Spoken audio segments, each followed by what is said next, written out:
Well, welcome back everybody. Today I got a new rod and reel setup, and what's different about it is that this rod with this little extra grip handle back here, this is meant for a button reel or bait caster, not an open reel like I have. Now, I don't really care, a rod is a rod. This is a jigging rod that I got at a garage sale for cheap, and it's in good condition. And I wanted to put these two, well, I wanted to put the duo to the test and just see what comes of it. I want to see if this could be my new worm rod for bass fishing, or just see what comes of it, I guess. This is completely whole new testing thing. And yeah, no, since button reels and bait casters are flat when you put them in, there's no grip, so it's supposed to be like this, and your finger can go right here for grip when you have a fish on.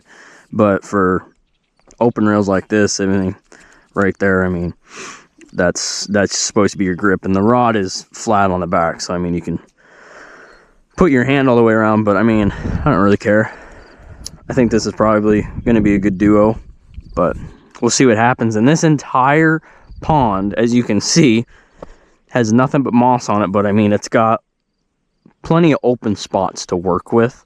So I'm gonna put a weedless worm, because this is a jigging rod, and I just want to kind of see how it works.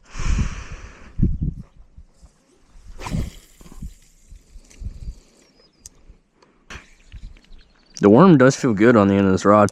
This rod is more of a stiff rod, so it's not so flimsy. I mean, it's pretty firm. No dirty joke involved there, but that is always something though with a lake that has moss masses in it. Usually the very ends of the mass, there's usually bass hiding underneath when you have bass in the lake.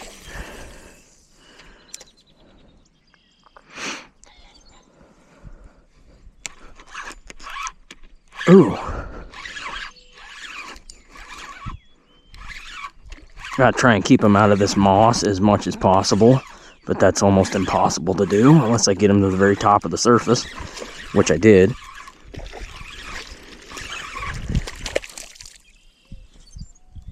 That is not a bad fish.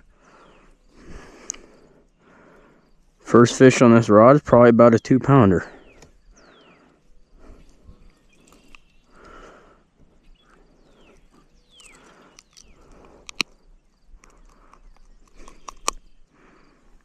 Nice.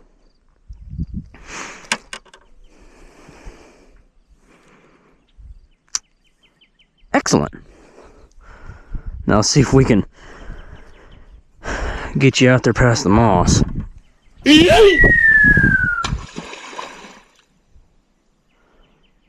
Well, that made a much bigger splash than I intended it to be.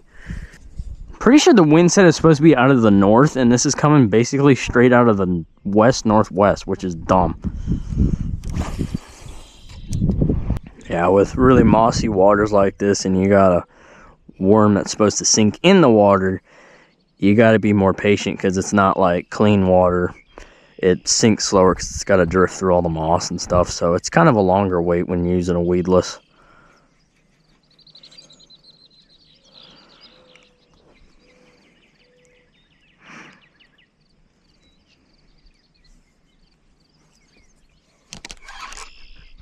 Hello.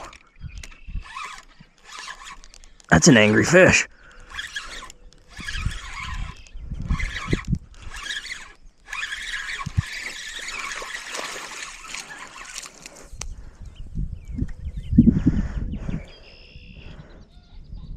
Get the moss off of you. You were barely hooked.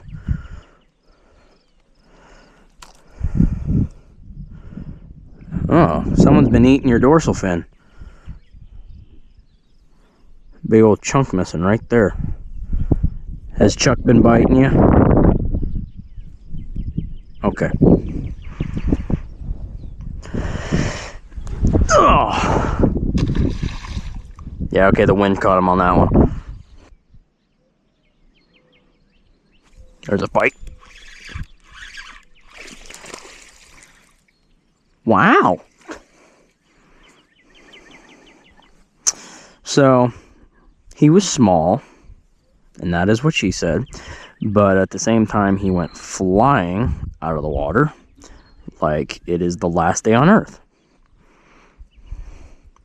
I like it when bass do that. It's fun to see him jump. It's even better if you got like a 8-pounder on and he comes flying out of the water, and then it's not so fun if your bait pops out just like mine did.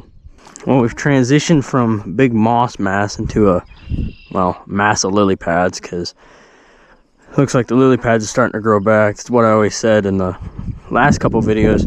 You can never see them because the old ones were dead. But yeah, they're all submerged under here. There's a fish that jumped on the other side. See if I can cast to him. Let's be pretty close.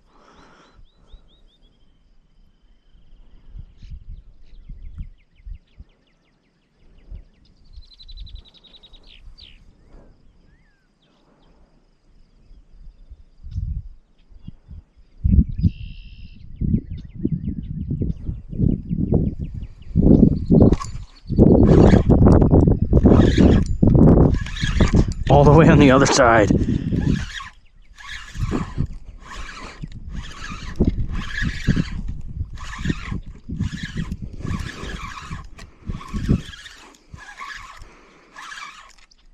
Oh, get out of the lily pad.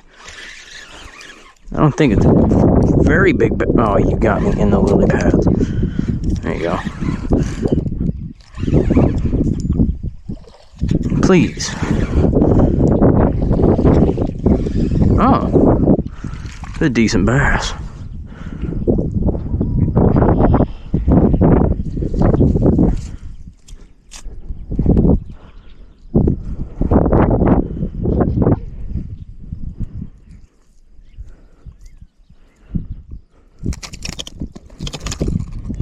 All right, chillax. Where's your hook? Chillax. Where's your hook? Right there. Kind of had me worried. I almost thought you swallowed it for a minute.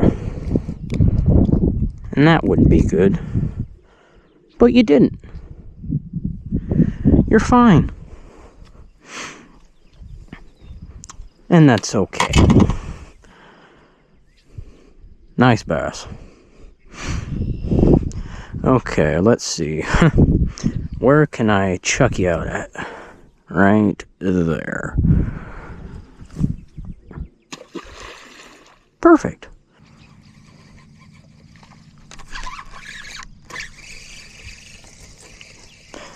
Well, come jumping out of the water for it. Really screwed up my worm.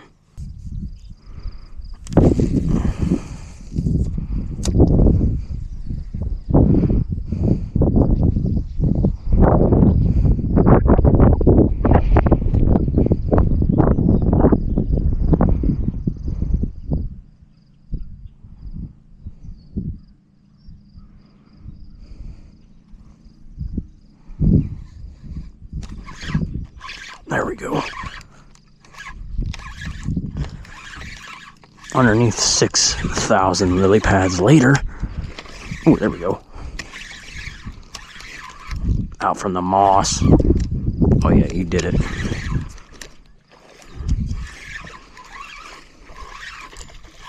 That's it.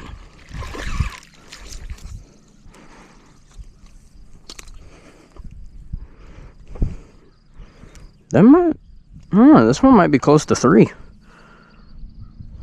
Be close.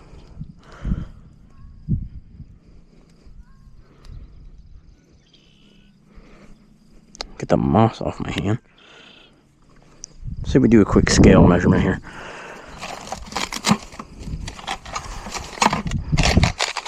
I'm betting probably 2.5, but with the belly, I'm guessing closer to 3.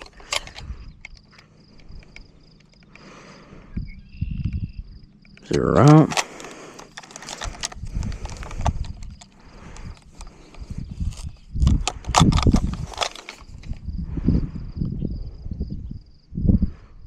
210, so it's closer to 3. But it is close to 2.5 too, so I was pretty much right.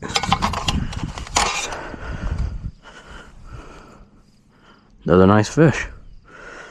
I do really like the way that it feels on the rod.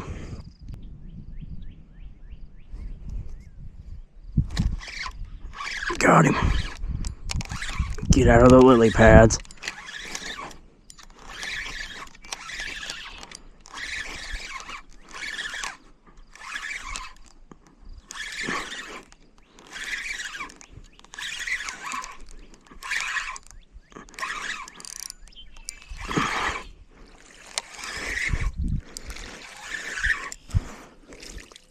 There is a fish. Much smaller fish, but it's still a fish. As soon as I take the moss off, it's going to maybe. Oh, that definitely just got the lens dirty, and it shook my worm off. Well, unfortunately, he swallowed the hook. It's there, but he'll work it out. He's ready to go back. Well, I can definitely say that I'm definitely going to be using that rod now for my new worm rod. I might use it for topwater too. I mean, it works pretty well. It's definitely an older kind of rod too. The reel is a Summit reel, and if I remember correctly, if I look closely, that's a 6'6". Where's the name? Oh, Team DAIWA. The heck? DAIWA. Team DAIWA. Which honestly, I've hardly ever heard of these before, but I do like this rod and reel setup. Well, hopefully you enjoyed the video and be ready to watch the next one. And until then, like, comment, subscribe, and I'll catch you next time.